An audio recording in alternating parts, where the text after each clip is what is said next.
Hello, I'm Kenny Tyner, director and animator of the Butterson Studios film Bob's Accident.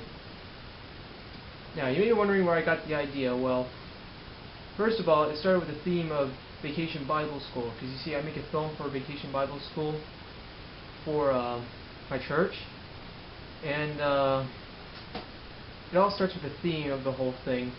Like, the one who's in charge of it at church is Mr. Matt Miller, and he usually picks the theme, and he said it was something that had to do with Doctor. And, well, for Doctor, I was thinking maybe this guy goes through a series of accidents and ends up in the hospital, which is the original basic plot. But my pastor, who is more experienced at screenwriting and filmmaking, said that it had to be more suspenseful. So really, it's the reverse. You see him in the hospital, and he's all injured and everything. He's in the bed, and you see the two doctors, working out everything, trying to find his ailments. And eventually, you find out what happened to him. Each little step of the way. For example, they sent in a nanobot, because nanonick. Because you see, I didn't do the submarine thing where they all shrink inside like a submarine, and then they go inside the body to explore it and everything. That's been way overdone. Even SpongeBob has done it. So I decided to stick with a nanobot because it was original. It's more realistic in some ways because that's how modern technology is getting. They can actually put little tiny robots inside your body, microscopic size. And so basically, they send a nanobot in. He takes all the ailments, and as he massages muscles and does certain actions with Bob's body inside, it triggers a memory. And in order to see the memory, what I did is that I had the doctors have some kind of machine that actually plugged straight into the brain, so that his memory will be output onto the screen, and you'll be able to see what actually happened. And that's basically it. How I rewrote that. We had several original ideas, which I won't discuss because they weren't that good as this one. So basically, from the first set I just developed, it's oh wait, let me fix that. As you see, it's the hallway, and it's the door of Dr. Frankenstein. That's actually a joke from one of our earlier one of our earlier ideas. Had to do with the Frankenstein the monster. Well, we wanted to name the scientist, Frankenstein, and somehow put him in there. So we have Dr. Frank and Count N. Stein. Like N is his middle name, Frank is his first, and Stein is his last. So I thought that would work out. So that's really the first scene that you see. We have green screen technology now, which is good because it can lead to many possibilities in my animation. Let me show you. I don't know if you can see it very well.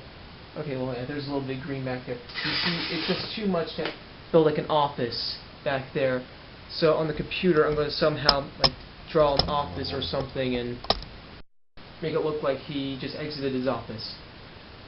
And I would like to say thanks to for Pinnacle Studio, because it's very nice software.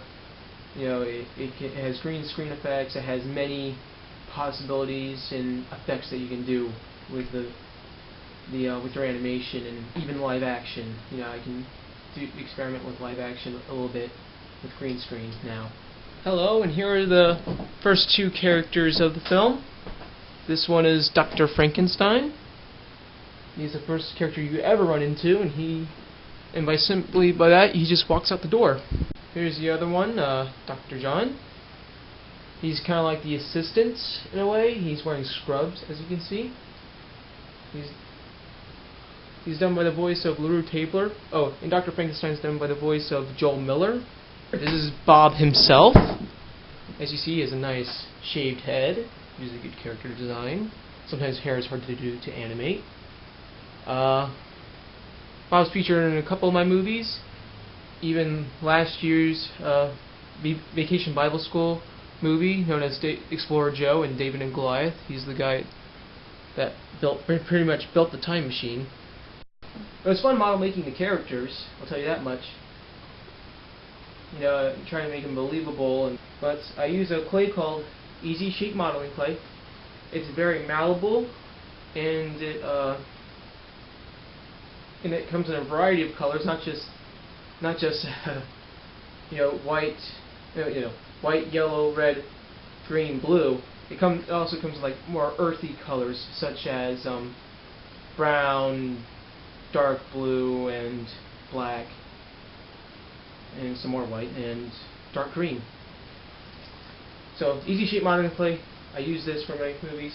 Sometimes it gets a little irritating. Sometimes it gets slightly melted during the summertime when I animate, and it's a little hard to keep them popped up. But it's still kind of fun to do the claymation.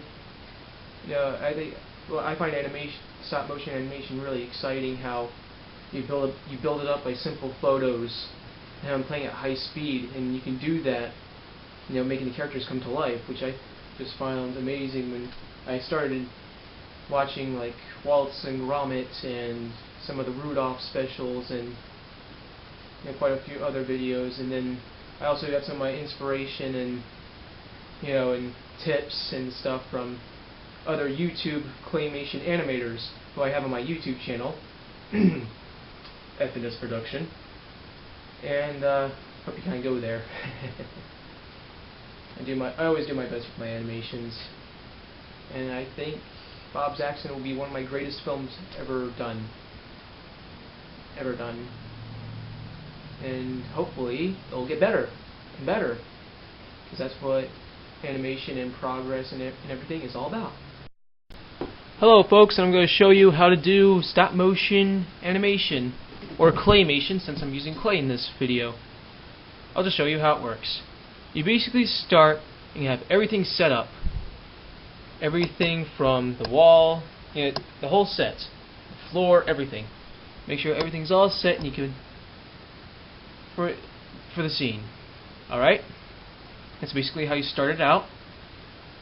And we'll be taking the first picture. All right. Now that I have taken the first picture, what I'm going to do is move the door that's going to open a little bit. Hang on, so I'm being a little stubborn. Oh, there we go. See, the door opens a little bit.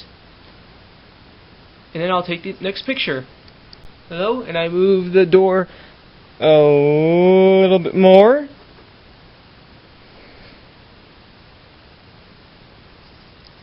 And I'll take the next picture. And then after you're done taking all of the pictures of the movement, of that particular movement, you transfer all of them to the computer and play them at high speed. So, make it look like the objects are moving by themselves.